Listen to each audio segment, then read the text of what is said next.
Welcome to Courageous Parenting Summit, transforming challenges into opportunity. Today we have here with us Lynn Worsley. Welcome, Lynn. Thank you so much for having me. So let me introduce myself. I'm Filza Jabin. I'm mother of 3 children, teen and parents transformational leadership coach.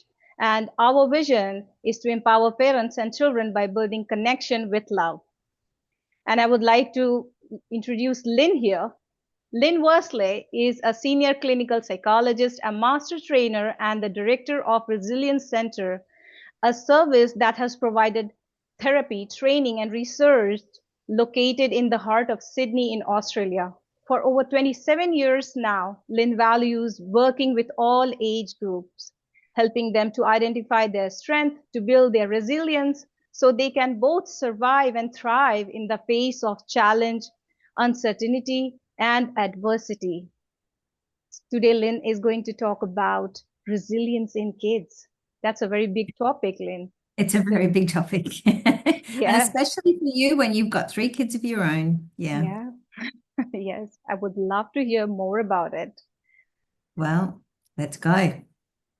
So, can you tell us why you choose this topic in the first go and how it is important for us to focus on like the word resilience? It's been heard, but how can we bring it in? Yeah. So I'll start with the first thing, which was how I got into the topic in the first place. My career has been, I guess I've done lots of things. I've been working for a long time now. But when I first started, I was working as a youth worker Okay. in a youth centre. And the question was always around how do we work, which children do we sort of, or young people do we focus on? And the kids that were dropping in were sometimes just kids off the street, or they were kids who were parents weren't home, and it was a fairly new area.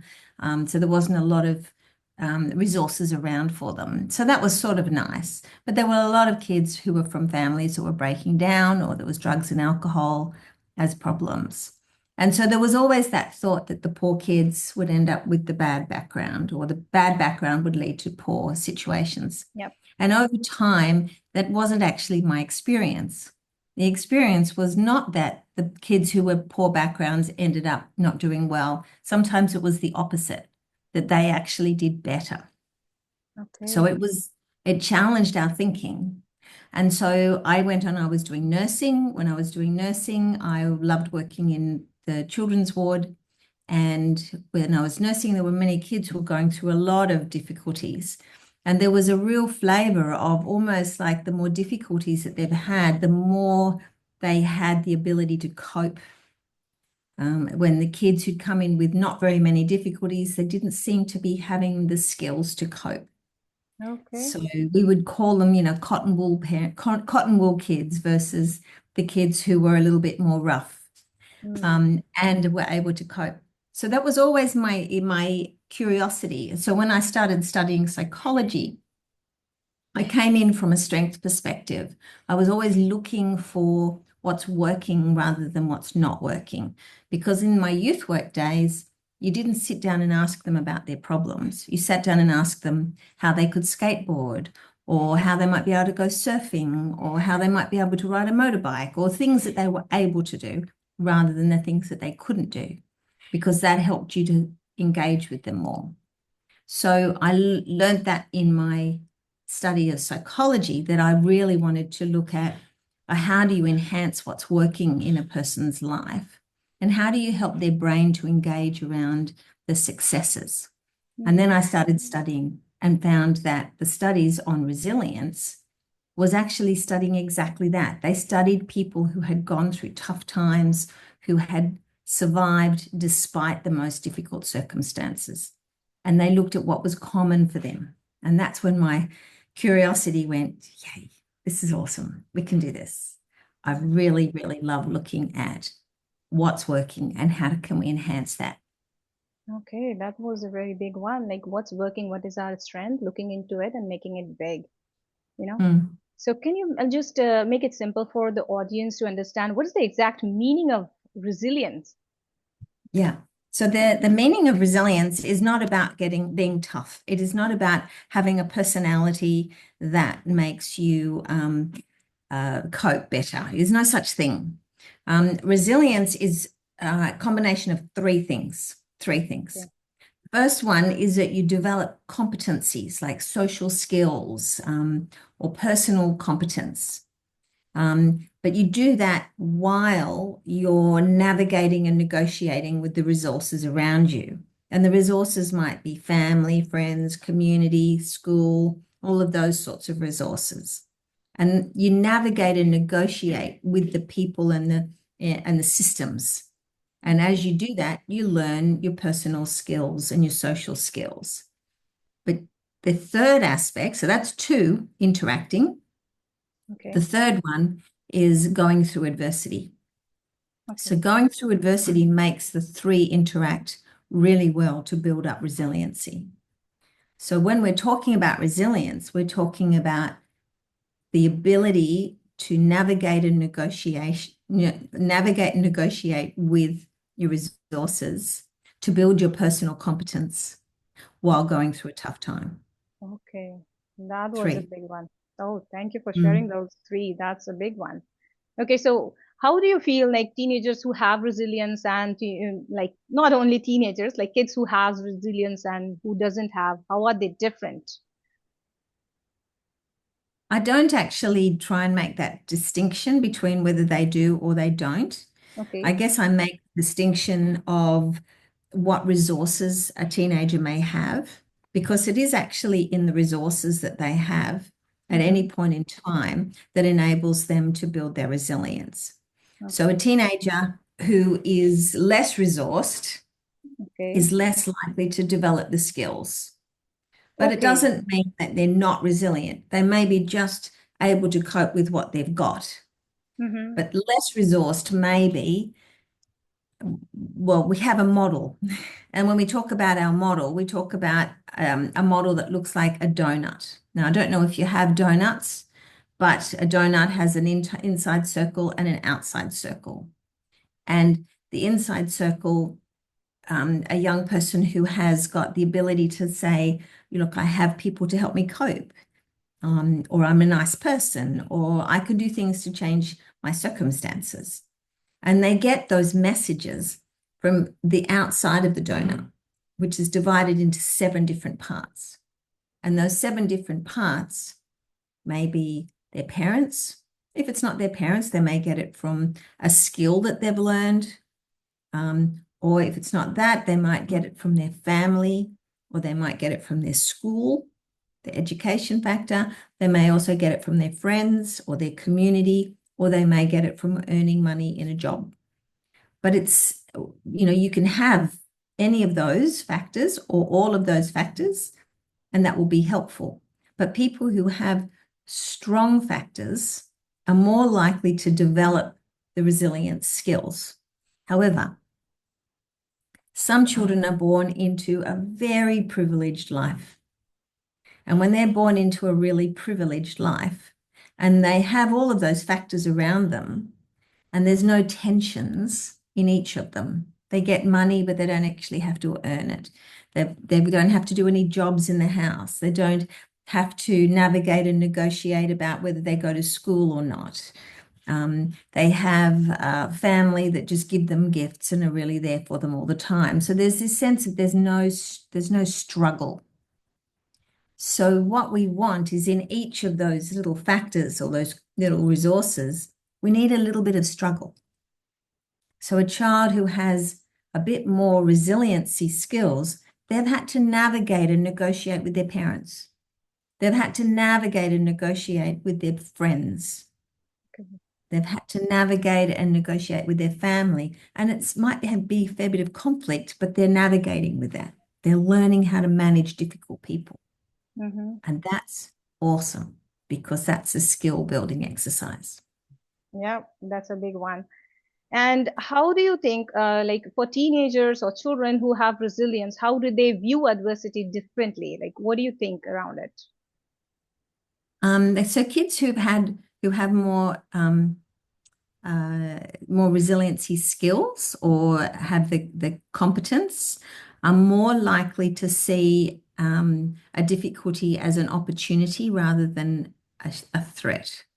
Yeah, that's a big one. Yeah. And I think that's where it's like, oh gosh, how can I learn from this? Or what have I got to do differently? Or my goodness, this is a hard one. How am I going to change that? I'll try this. So they sort of almost like activate a thinking pattern that goes, oh, I can make some changes here. The other aspect is that they may even go, who can I talk to? Who can I ask? Mm-hmm. What are some of the things that who are the people around um, that I can ask Mm-hmm. that may be useful to me? Yeah, that's like searching for the, real resources, what's going to work in the moment for them. Yeah. And So, when we're talking about resilience strengths, we're not talking about the internal strengths. We're mm-hmm. not saying someone has all of these strengths inside. We're actually talking about who are their strengths. Who are the people around them that help them to cope? Who are the people that are more likely to engage with them? Who are the people that are on their team? That's really important. And that's what establishes good resilience. Okay, okay. So, can you talk a little bit about parents? Like we all the time we focus on managing our kids, managing our teenager. How can we Mm. focus on raising them, rather managing them? Okay, I can give you two columns or two hands. Okay, over here, we manage our children. We pack their bag for them, we make their lunches for them, we wash their clothes for them, we clean up their rooms Yep. for them, we get them out, and we have all of these things organized. And when we take them out to a restaurant, we give them an iPad or an iPhone so they don't get bored and Mm-hmm. things just happen. Okay, so these kids are being managed, and it's an easier life Okay. because the clothes get washed and brought in, and you've got it all. It's a lot of work, but you've got it all organized. Mm-hmm. But raising them means that you get them to pack their own lunches and you get them to organize their own washing and sorting. You involve them in doing the chores. You have a situation where they have to have wait and take turns and delay their gratification. They might forget their lunch at school. You don't bring it to them. You let them Mm-hmm. sort it out because Yeah. they'll have to navigate and negotiate. They forget their sports uniform or they forget their musical instrument. You just let them sort that out and then they have to deal with the consequences. Now, that means they're more likely to take the initiative themselves next time and they develop the skills that they need in order to survive. Yeah. Over here, everything is done for them, and then they get to adulthood and they don't know what to do. Mm-hmm. Over here, everything's done. So they move out of house and they don't know how to clean a toilet. They don't know how to hang their washing on the line. They don't know how to do just general things like cooking. Over here, you involve them with that. But this is messy because you ask a Mm-hmm. child to bring the clothes in off the line, it's a mess. They drop Uh-huh. them everywhere. There won't be matching socks again. You know, you ask the kids to do some cooking, the kitchen's an absolute mess, and unpack the dishwasher. It's not done. Like they don't get it because Got it. it's a mess. So, what we want is actually raising kids because the long-term goal is that Mm-hmm. learning skills of how to navigate and negotiate. Over Okay. here, they're not learning skills. All they're learning is just to get mum and dad to do everything for them. Yeah, and I really love the way you explained it through your hands. Like that's beautiful. And recently it happened with me. Like how can we handle a situation like that? My son, he forgot his tiffin box. Like on the table when I woke up, I saw that it was on the table and he did not take the tiffin box. I can easily go and give it to him. So like I was feeling so bad, but yet knowing about all these things that I must let him face that hunger at school so that next day he can regulate himself so that he can like, it was a very hard thing for a mother to do like that. So what do you want to say around that? How can we as a mother control ourselves from controlling the situations? And it's very easy for us to step into that because we're full of compassion and care and love. Yeah. Yeah. But it's actually not helpful love. It's a bit tough love because you know that if he doesn't learn to remember, Mm. he won't, Yeah. it'll just be, oh, don't worry, mum will bring it over. And then it'll be Mm. annoyed with you because you didn't. And Yeah. it's like, what? You know, that's Yeah. that's my job. Absolutely. So thank you. Thank you for bringing this up. And as I was listening to it, I was getting goosebumps all over my body. So yeah, one very, very simple, but yet I know all the viewers who are listening to this would really love to know what are the few practical ways that children can build resilience in them? Like, how can we as a parents help them? Help to build their resilience. Yes, help to build their resilience. Right. You understood, you understand now I'm talking about a donut, right? Yeah. So it's two circles, one's inside and one outside. And the outside circle is divided up into 7 sections. Hmm. And those 7 sections, as I've said, parents, skill, family, education, friends, community, and work or money.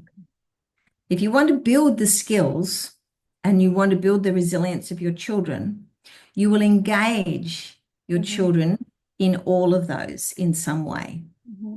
And what that means is that you become more social and connected. So the more social that the parents are and more connected that the parents are, the more opportunities your children will have. Okay. So if they've got more opportunities, they've got more chances to actually navigate and negotiate with different people. So it may be instead of dropping your children off to daycare and going to work and picking them up late, it's like lingering longer, organizing play dates, getting to know the parents of the other children. When they go to high school, primary school or high school, to actually get involved with what's going on at school, get to know the parents, get to know the teachers, and you as a parent understanding the social ecology, we call it, or the social environment that your children are in, means that you have a little bit more of a chance to bring in more strengths Mm. rather than protect them, Okay. almost like open up their world and then go in there with them a bit. Mm. Okay. So you are asking parents to be more social so that children can have more opportunity. Okay. So That's that right. was new for me. Yeah, but that's completely understandable. If we are putting ourselves into a situation, definitely we are modeling and we are, setting a platform for our children as well. Yes, you're doing that, but you're also making friends with your children's parents, your Yeah, children's friends' parents. friends, parents. Yeah. Yeah, so you form a community around your child.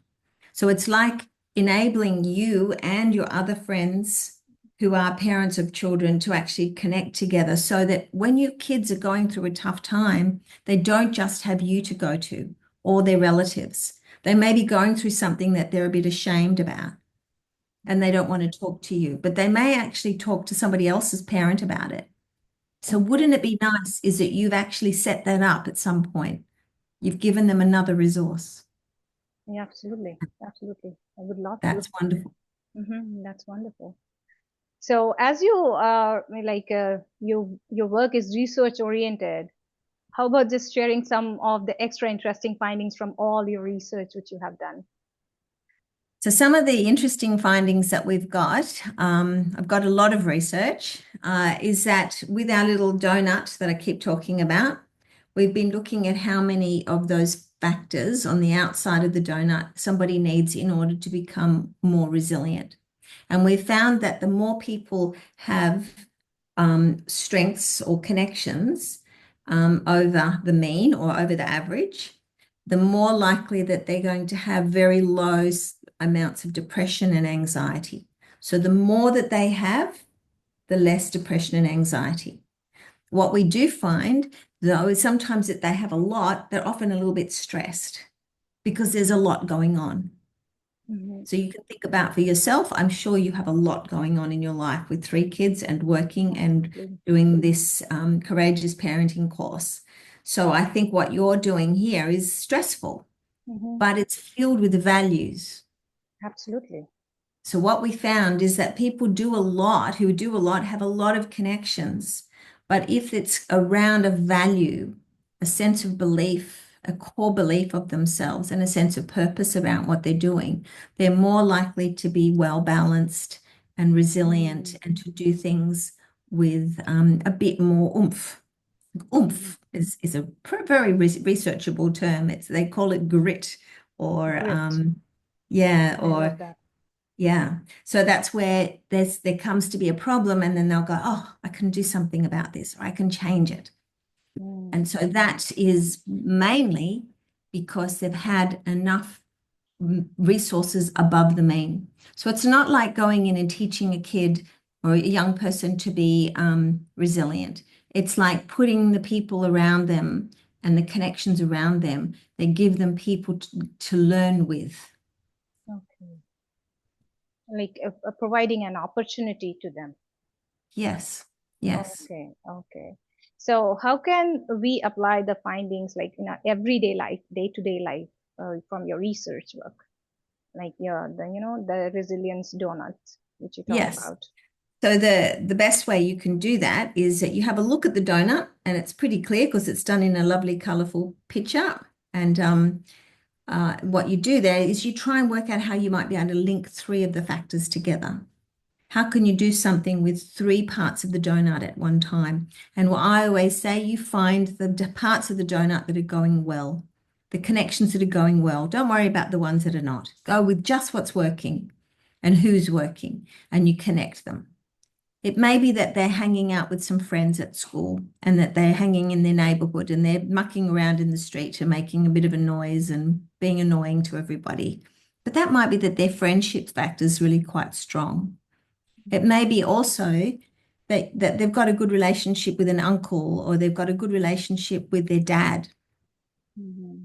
or mum or whatever. And then the dad and the dads in the family, or the uncles in the family, come and join the kids on the street and start playing a little bit of a soccer game or doing something together. That's gold, because you've got a connection there with the dads and you've got a connection there with the kids, and that's working well. But it's around doing something that's a skill like soccer Mm-hmm. or cricket. So what would be helpful there is that you've got this connection going. And when that connection happens, you have almost like the child's going, I have people to help me cope, and I can play cricket, or I can actually change my circumstances, and I'm a good person. So that comes by having other people look at you and go, oh, I really like you. And it also comes with them knowing that they know them. They feel seen by those people who are above, who are in their factors or in their resilience factors that build up over time. So thank you for sharing these things. Like it's really valuable for whoever is listening. So how can people find the resilience donut? How can you help them into finding it like easy way? Okay, the easy way is that at the end of this podcast, you will have the opportunity to link into a free downloadable book, Okay, which so is that's the free gift you're providing. yeah, Wow. yeah. So Mhm. it's called the Resilience Donut, The Secret of Strong Kids. We've sold over 2,000 copies. It's a very well-read book, and it's all over the world now. It's called the Resilience Donut, The Secret of Strong Kids.